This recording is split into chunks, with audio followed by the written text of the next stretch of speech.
Bagi pecinta anime, bersiaplah untuk bersedih karena ini bisa saja menjadi film terakhir dari studio Ghibli. Ready?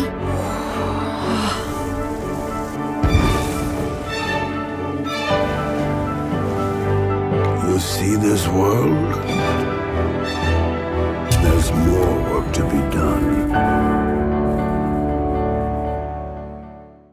Oke, sebelumnya selamat tahun baru 2024. Saya harap apapun yang kalian telah capai di 2023 menjadi pembelajaran dan menjadi suatu titik awal mula yang baru di tahun 2024. Saya harap juga malam tahun baru kalian menyenangkan, sama seperti semenyenangkan saya berpengalaman untuk menyaksikan film The Boy and the Heron di bioskop Indonesia. Kenapa? Karena ini merupakan film studio Ghibli yang saya rasa ini mungkin pertama kali ya.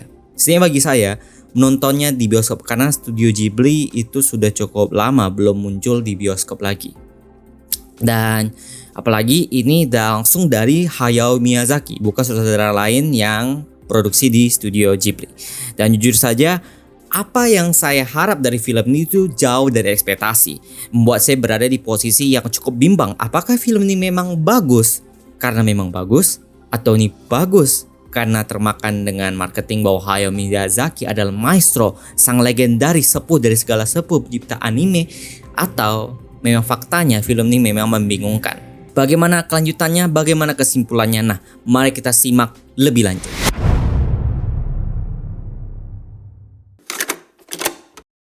Seperti yang kalian ketahui, studio Ghibli merupakan sepuh dari segala sepuh studio anime di dunia ini. Menjadi salah satu pelopor dan patokan bagaimana sebuah anime itu harus diproduksi, bagaimana suatu anime itu harus diindahkan untuk setiap pencipta anime saat ini. Studio Ghibli sendiri menjadi salah satu dari 2 studio anime yang berhasil masuk di penghargaan, nominasi, bahkan memenangkan Piala Oscar itu sendiri, nominasi perfilman yang paling tinggi sejagat raya ini. Beliau tersebut juga dimenangkan di film studio Ghibli Spirited Away oleh Hayao Miyazaki. Kesuksesan studio Ghibli ini sekali lagi tidak luput dari sosok tersebut, sosok Hayao Miyazaki. Hayao Miyazaki merupakan maestronya, sepuh dari segala sepuh. Beliau adalah sosok pencipta yang kreatif dan sangat kental dengan keseniannya yang indah dan juga menyentuh. Film ini pun menjadi film pertama yang dia sutradarai setelah 10 tahun film terakhir dia di studio Ghibli, yaitu The Wind Rises. Waktu film yang bagus juga, luar biasa bagus. Gokil gak sih? Dia datang setelah 10 tahun terakhir untuk memberikan cerita yang apik, dan ini akan menjadi cerita terakhir dia sebelum dia pensiun. Gila, dari premis kisah dia udah keren. Dia udah legendaris, dia vakum 10 tahun, dan dia kembali lagi dengan suatu karya yang apik. Dan habis itu, selesai, nothing more. Ya, suatu masa pensiun yang luar biasa juga, karena beliau juga sudah tua dan beliau sudah memberikan banyak sekali cerita kepada kita semua. Dan film ini diadaptasikan dari salah satu novel favorit dia, How Do You Live? Bagaimana Kamu Hidup, dari karya Genzaburo Yoshino yang diterbitkan pada tahun 1937. Novel dan film ini memiliki cerita yang kurang lebih sama kabarnya, di mana seorang anak laki-laki bernama Fangahito yang kehilangan ibunya dalam kebakaran harus segera berpindah ke tempat yang baru bersama ayahnya karena ayahnya mendapat pekerjaan baru. Dan di rumah baru itu, selama masa berkabung dia, masa pubertas dia masih bergejolak dengan segala macam. Dan disitulah dia mulai diganggu dengan seorang atau mungkin juga seekor, karena ini dia campuran, aneh begitu. Seekor burung bangau yang tidak seperti biasanya. Dan dari itulah dia mulai terpancing untuk mencari tahu kenapa dia sering diganggu dan kenapa burung bangau ini sangat berbeda dari yang umumnya. Dan dari situlah petualangan dimulai. Oke, langsung saja ketika saya selesai menonton film ini, satu kata yang sangat bagus, bahwa film ini sangat abstrak, unik gitu. Dan satu hal yang sangat saya sukai selain abstrak dan keunikannya adalah karakter Mahito-nya. Mahito digambarkan sangat berani, bukan berani dalam artian dia tipe pahlawan seperti di karakter shonen segala macam, enggak, tapi lebih kepada dia ditulis untuk berani berpikir, berani bertindak sesuai intuisinya, dan bagaimana sebijaksananya memberikan sugesti, skeptis gitu dia terhadap semua kejadian. Biasanya di film-film tipikal kayak gini pasti karakternya kayak, wah, apa itu? Wah, ini bagaimana ya? Kayak dia pelongo, enjoy aja apapun yang dibawanya, walaupun dia nggak tahu dunia apa. Justru Mahito, dia itu skeptis. Kadang dia marah, kadang dia juga kesal, ini kenapa bisa gini, ini siapa, lu maunya apa, gua nggak akan langsung terpancing. Pintar dia, hebat. Dan ini sangat cocok karena satu premisnya adalah latar belakangnya dia baru saja kehilangan ibunya. Dia kemudian pindah ke lingkungan yang belum familiar bagi dia. Bapaknya akan mendapatkan seorang istri yang baru dan anak yang baru, berarti adik dia yang baru, adik tiri. Sehingga seluruh itunya dia bergejolak, apalagi dia masih umur 12-13 tahun sepertinya. Sehingga dia masih bocah lelaki yang masih pubertas, bergejolak gitu sifatnya. Jadi ketika dengan keadaan kayak gitu, dia dihadapi dengan berbagai hal-hal yang mistis, hal-hal yang magical, justru itu membuat dia skeptis dan membuat dia sedikit marah. Dan itu justru interaksinya tuh sangat natural dan saya sangat menyukainya.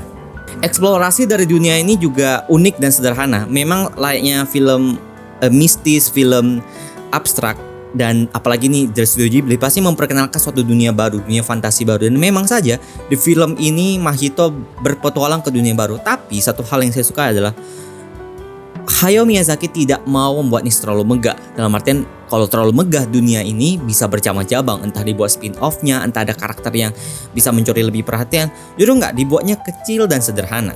Jadi kita masih bisa berfokus mengkerucutkan support kita, dukungan kita kepada Mahito dan apa yang ingin dia cari gitu. Itu luar biasa banget.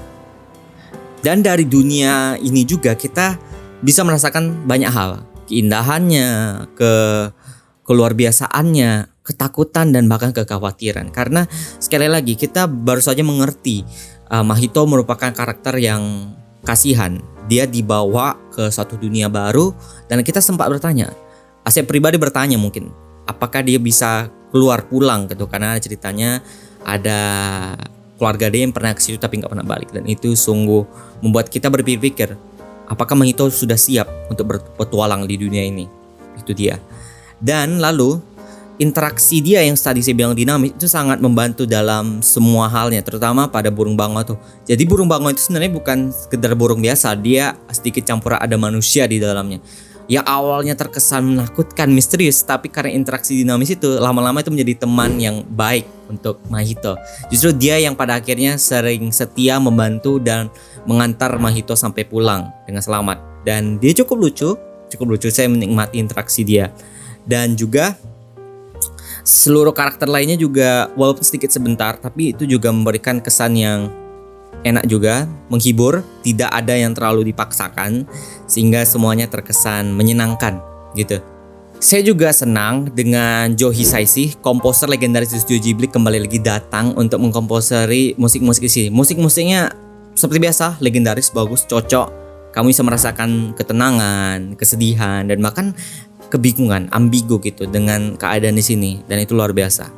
Seperti biasa, Joe Hisaishi bagus. Dan yang sedikit di luar prediksi saya, Kenshi Yonezu kembali untuk memberikan soundtracknya, mengisi soundtracknya. Biasa Kenshi Yonezu kan sudah kita kenal untuk di setiap anime shonen, tapi kita tidak begitu familiar ketika dia ada di studio kayak Ghibli gini. Dan itu luar biasa, perpaduan selera orang lama dan juga selera anak baru, karena kan Kenshi Yonezu sudah cukup dikenal oleh anak-anak baru dan Studio Ghibli sudah dikenal oleh generasi anak-anak yang lama, dan itu sungguh perpaduan yang cocok. Musiknya sangat bagus. Jadi pada akhirnya alunan melodi tersebut menghanyutkan kita dengan berbagai emosi, dan itu luar biasa. Film ini jelas adalah film yang abstrak dan unik. Film ini berfokus bagaimana kita menggambarkan rasa duka pada seorang bocah lelaki yang baru saja kehilangan ibunya, kemudian dibawa ke lingkungan yang baru. Bagaimana hati dia yang gelisah bergejolak dengan segala yang belum nyaman dengan dirinya. Jelas ini bukan film yang kamu bisa langsung memahaminya ketika pertama kali menonton. Namun setidaknya saya yakin setelah kamu selesai menontonnya, pasti kamu merasakan sesuatu. Dan setelah kamu memberikan jeda pada dirimu sendiri, kamu memikirkannya bahwa ya, film itu memang sesuatu. Film itu menyentuh. Saya baru bisa memahaminya. Begitulah diri saya. Saya awal nonton juga tidak begitu mengerti, tapi setelah saya pergi pulang, saya merasa ada sesuatu yang tertinggal di hati saya, dan saya memikirkannya lagi, dan itu artinya. Dan itu sungguh sangat menyentuh. Jadi with that all being said, let's just rank up this baby up.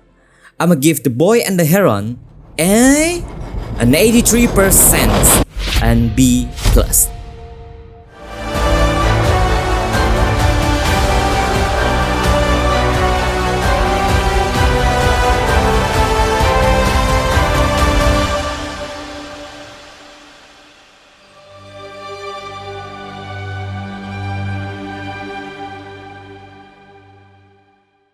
This is a very very good movie. Sekali lagi ini merupakan film yang luar biasa bagus, abstrak, unik, dan ini merupakan film yang cocok untuk menjadi film terakhir dari Hayao Miyazaki. Film yang bagus, bukan film yang jelek. Hanya saja bagi semua orang ini mungkin tidak harus dimengerti, tapi harus dirasakan dulu baru kamu bisa mengerti. Jadi film luar biasa.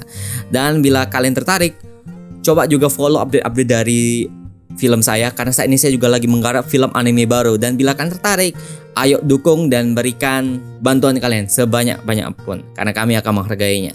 Oke, luar biasa, tidak ada paksaan. Terima kasih telah menonton dan semoga kita bertemu lagi di konten selanjutnya. Sampai jumpa.